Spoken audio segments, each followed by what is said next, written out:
धम्म का मतलब कल मैंने आपको बताया था, जिन लोग कल आए होंगे उनको पता होगा कि धम्म का मतलब होता है वह मार्ग जिस मार्ग पर चल करके हम अपने जीवन में सभी प्रकार के दुखों से मुक्त हो जाते हैं। कोई भी दुख नहीं रहता, सारे दुख खत्म हो जाते हैं, आदमी सुखी हो जाता है। ऐसा मार्ग जो है यदि किसी महामानव ने बताने का काम किया तो वो सिद्धार्थ गौतम हुए, जो बुद्ध बने, और वही बुद्ध ने ही संसार के लोगों को ये बताने का काम किया कि लोग कैसे सुखी हो सकते हैं। हर आदमी सुखी होना चाहता है। इस संसार में ऐसा कौन आदमी है जो सुखी नहीं होना चाहता है? ऐसा यदि खोजो तो पता चलेगा कि आपको एक भी नहीं मिलेगा। हर आदमी सुखी होना चाहता है। हर आदमी अपने जीवन में कुछ न कुछ तो पाना चाहता है, कुछ न कुछ तो सीखना चाहता है, कुछ न कुछ तो जानना चाहता है। तो जिन लोग कुछ सीखना चाहते हैं, कुछ लोग जो कुछ पाना चाहते हैं, कुछ जानना चाहते हैं, उन लोगों के लिए भगवान बुद्ध ने धम्म दिया। किसके लिए धम्म दिया? जिन लोग कुछ करना चाहते हैं, जिन लोग आगे बढ़ना चाहते हैं, जिन लोग सुखी होना चाहते हैं, तो उनके लिए भगवान बुद्ध ने क्या दिया? धम्म दिया। ठीक है। धम्म का मतलब वह मार्ग, ऐसा मार्ग, वह जीवन जीने का मार्ग जिसमें हमको सभी प्रकार के दुखों से मुक्ति मिल सकती है, वो उस मार्ग को ही धम्म बोला जाता है। इसलिए बुद्ध ने हमको धम्म दिया और उसी को हम कहते हैं धम्मं शरणं गच्छामि। एक बोलते हैं बुद्धं शरणं गच्छामि और एक बोलते हैं धम्मं शरणं गच्छामि। बुद्ध की शरण में जाते हैं और बुद्ध की शरण में जो आदमी गया तो बुद्ध ने उसको क्या दिया? धम्म दिया। क्या दिया? धम्म दिया। यानी बुद्ध ने कोई बात बताई, जो बात बताई वही धम्म है। बात समझ में आए? कितने को समझ में आ गया? जो बात बुद्ध ने किसी को बताई वह बात क्या है? धम्म है, यानी बुद्धवाणी। बुद्धवाणी को ही क्या बोला जा रहा है? धम्म बोला जा रहा है। जैसे कबीर की वाणी होती है, जैसे रविदास जी की वाणी होती है, जैसे गुरु बाबा घासीदास जी की वाणी होती है। वाणी का मतलब समझ रहे हैं? वाणी का मतलब क्या होता है? वचन। हमारे मुंह से जो निकला होता है शब्द उसको वचन बोलते हैं, और वही वचनों को वाणी बोला जाता है, और वही वाणी को एक समय धम्म कहा जाता था। तो बुद्ध ने सबसे पहले जो वाणी बोला उसको धम्म बोला जाता था। और वो वाणी कैसे थी? पवित्र थी। क्या थी? पवित्र। पवित्र का मतलब समझ में आया? पवित्र किसको बोलते हैं? पवित्र किसको बोलते हैं?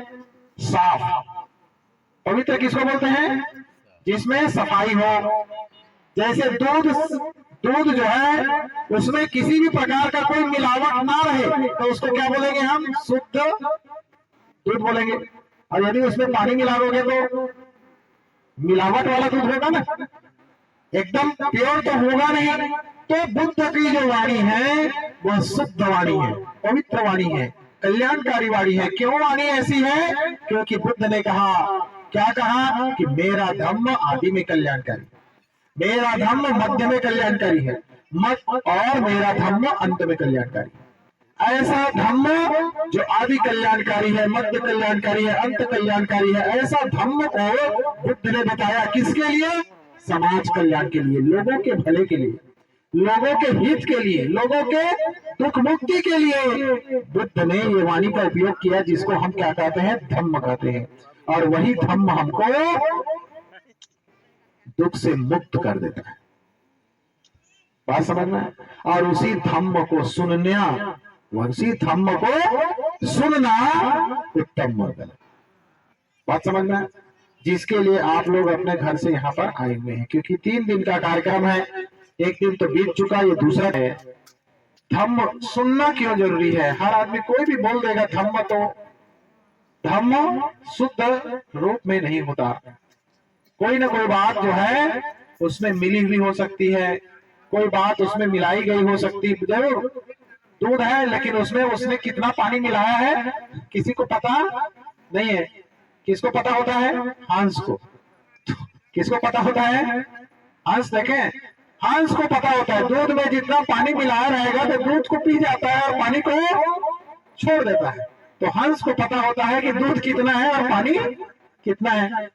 ऐसा ही बुद्ध का ज्ञान है, बुद्ध का धम्म है।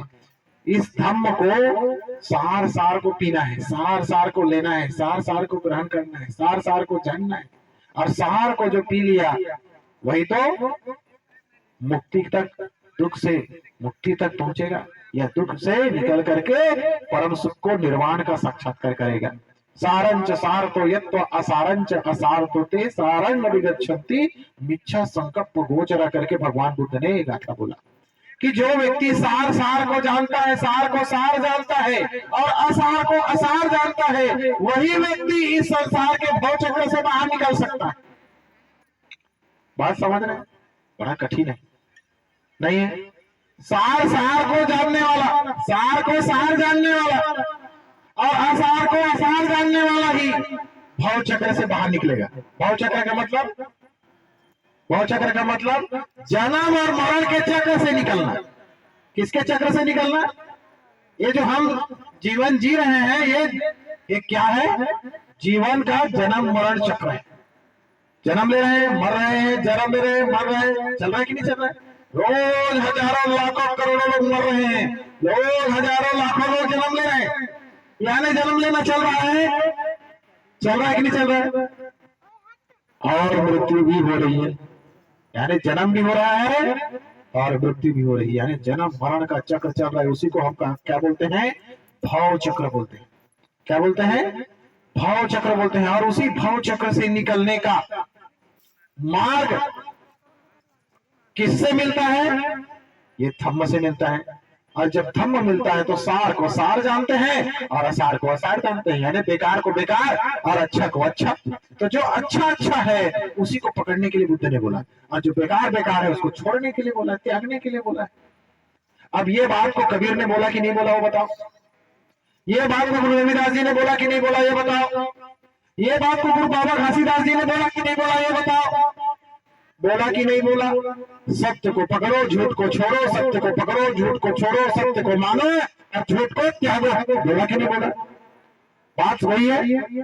बुद्ध ने जो बात को बताया वही बात को बुद्ध के बाद और भी जितने भी लोग जन्म लेते गए वही बात को आगे ले जाते गए कि सत्य को पकड़ो, झूठ को त्यागो, सत्य को धारण करो और झूठ को त्यागो। ये बात को बताने का काम हमारे संत गुरु महापुरुषों ने समय समय पर अपने अपने कालखंड में ये बात को बताने का काम किया। ये सत्य है, इसको कोई झुठला सकता है क्या? तो इसलिए बुद्ध ने अपने पाली भाषा में, छत्तीसगढ़ी भाषा अलग होता है, मराठी भाषा अलग होता है, उड़िया भाषा अलग होता है। ऐसे ही बुद्ध के समय में पाली भाषा थी, ये मगध स्टेट था। छत्तीसगढ़ का आधा भाग, आधा से ज्यादा भाग जो है मगध के अंदर था, मगध की राजधानी थी। हम मगध के अंदर के रहने, और इसके राजा सबसे पहले बुद्ध के काल में राजा बिंबिसार था, जिस राजा को सबसे पहले बौद्ध बनाने का काम भगवान बुद्ध ने किया। सबसे पहला राजा कोई बौद्ध बना तो वो कौन बना? राजा बिंबिसार। और उसी राजा और बिंबिसार का ये राज्य है। छत्तीसगढ़ का हिस्सा, मध्य प्रदेश का हिस्सा, बिहार का हिस्सा, उत्तर प्रदेश के आधा हिस्सा, ये किसके हिस्सा में आता है? राजा बिंबिसार। मध्य भारत का पूरा एरिया में राजा बिंबिसार का शासक था। और वही बाद में धीरे धीरे बिंबिसार के राजा के बाद चक्रवर्ती सम्राट अशोक का सबसे बड़ा राज्य हुआ, जो पूरा अफगानिस्तान, पाकिस्तान और गंधार जिसको बोला जाता है, वहां से लेकर के इधर बर्मा, श्रीलंका, थाईलैंड, इस तरफ से आप देखेंगे तो ये पूरा सम्राट अशोक का क्षेत्र में बुद्धमय भारत की दृष्टि में देखने को मिलता है। तो ये जो है भगवान बुद्ध की वाणी को यदि किसी ने सबसे पहले राजा जो हो करके किसी ने स्वीकार किया तो राजा बिंबिसार। तो राजा बिंबिसार ने सार को पकड़ा, असार को त्यागा। ऐसा ही बात समय समय पर चक्रवर्ती सम्राट अशोक के बाद और भी जो भिक्षु बने, उन्होंने धम्म का प्रचार प्रसार करने का काम समय समय पर पूरे दुनिया में करने का काम किया। और उसके बाद एक ऐसा समय आया जिस समय में बुद्ध के धम्म को लोगों ने तोड़ने का काम किया। और जैसे ही राज परिवर्तन हुआ, सत्ता परिवर्तन हुआ, व्यवस्था परिवर्तन हुआ, तो व्यवस्था परिवर्तन हुआ तो बुद्ध की बात को गौण कर दिया, बुद्ध की बात को हटा दिया गया, और बुद्ध की बात को हटाने से सारा चीज डगमगाने लगा। भारत में ऐसी स्थिति आ गई, सरयू नदी का घटना। सरयू नदी, सरयुक्त नदी। सरयू नदी का नाम कोई नदी नाम नहीं है, जिसमें सर के प्रवाह होता था। सर यानी कि मुंडी, जिस नदी में मुंडी ही मुंडी था, सर ही सर था, वो सरयू नदी, सरयुक्त नदी को सरयू नदी था। तो इस तरह से उस कालखंड में एक समय ऐसा आया कि बौद्ध भिक्षुओं को राजा के आदेशों के अनुरूप हत्या हो गई, और पूरा भारत जो है भिक्षु से लुप्त हो गया, भिक्षु विहीन हो गया। जब धर्म गुरु नहीं रहा तो धर्म कौन सिखाएगा, सत्य कौन बताएगा, सार कौन बताएगा? और वही समय से लेकर के अभी तक ये सार को सार बताने का काम बंद है। बात समझने की है, हमें जागने की जरूरत है, हमें समझने और जानने की जरूरत है कि जिस सार तत्व को बताने का काम भगवान बुद्ध ने अपने जीवन भर किया, उसी सार तत्व को प्रचार प्रसार करने का काम चक्रवर्ती सम्राट अशोक ने पूरे दुनिया में फैलाने का काम किया।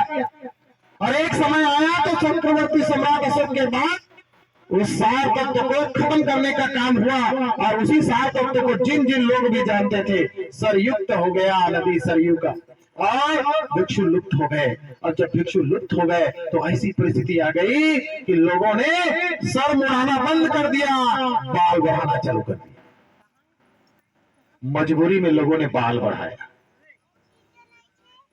मजबूरी में त्यागी लोगों ने, संत लोगों ने बाल बढ़ाया। जितने संत है सबके बाल, दाढ़ी, मूंछ है, जितने संत, उसके जितने पहले के संत में सब बाल का मुंडन है। परिस्थिति के वजह से बाल मुड़ाना बंद हो गया और बुद्ध की बात करना बंद हो गया। बुद्ध की बात करना ही प्रतिबंध था। एक ऐसा समय था इस देश के अंदर कि बुद्ध की बात नहीं करना, जो बुद्ध की बात करेगा वो नरक में जाएगा। अभी भी पंडित को बोलो बुद्ध के बारे में बताओ तो पंडित नहीं बोलेगा, नहीं नरक में जाऊंगा मैं, क्या बोलूं। एक पंडित आगे बता दे बुद्ध की बात नहीं बोलेगा, क्यों? उसका बाप दादा पुरखा ने बोल के रखा है कि बुद्ध के बात में बोलेगा यदि तू बात कुछ भी तो तू नरक में पैदा होगा। तो इसलिए पंडित महाराज जितने भी होते हैं, बामन लोग, वो बुद्ध के बारे में नहीं प्रवचन करते, क्योंकि उसके बाप दादा पुरखों ने बता दिया है कि तू बुद्ध के बारे में यदि कुछ बताएगा तो नरक में पैदा होगा। उसको डरवा दिया है। बात समझ में नहीं आए? तो वो नरक के डर से बुद्ध बोलता नहीं है। क्यों? क्योंकि उन्हीं लोगों ने बुद्ध को खत्म किया है, तो बुद्ध को कैसे बोलेगा? बुद्ध को बोलेगा तो फिर पैदा नहीं हो जाएगा। किसके जैसे?